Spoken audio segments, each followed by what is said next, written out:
เ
ไปโรงเรียนกศสวรรค์เนี่ยก็กินเลยว่ากศสวรรค์นะครับเป็นได้ว่าสองโรงเรียนนี้เนาะมีความเขาเรียกว่ามันเขาเรียกหลักการคือย่อมกันอะไรย่อมกันอะไรเพราะว่าจะเป็นเมืองสวรรค์เนาะเพราะว่าจะเป็นเมืองสวรรค์ตัวนี้ดีมาก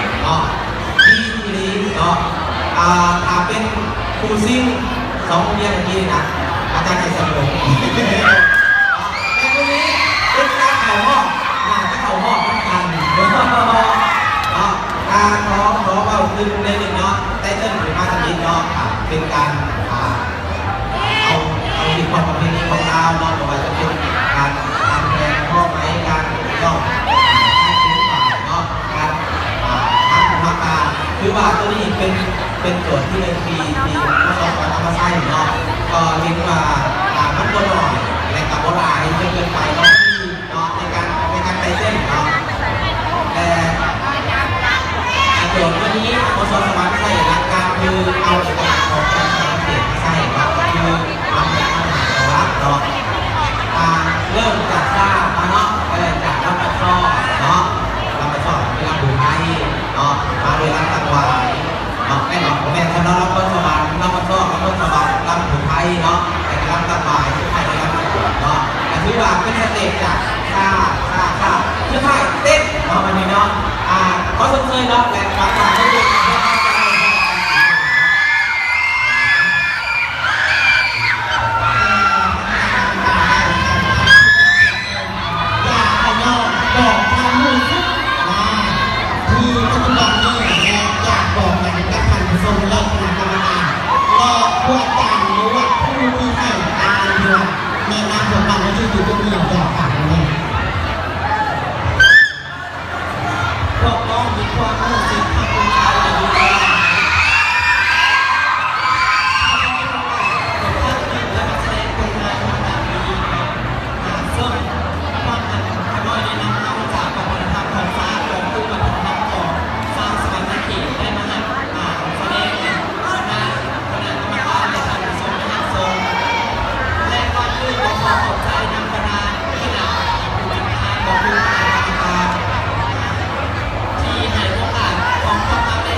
ต่อไปขอขอบใจ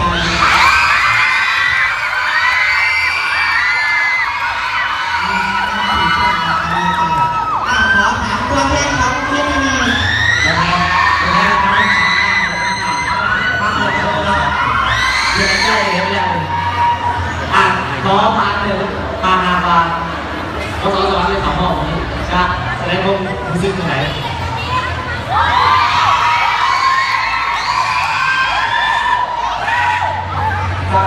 เป็นงานท่องเที่ยวกันเลยการโรงแรมนอกนี่เห็นเราต้องตั้งใจในการทดสอบข่าวออนไลน์เลยค่ะดีใจเลยว่ามาห้องชุดนี้ทุกอย่างไม่มีการห้องกันคือทุกคนดีใจในการห้องพักคุ้งคือว่าพยายามจะเก่งก้าวๆในการเก็บอะไรทุกการที่ไม่ตลอดตายก็หมดใจ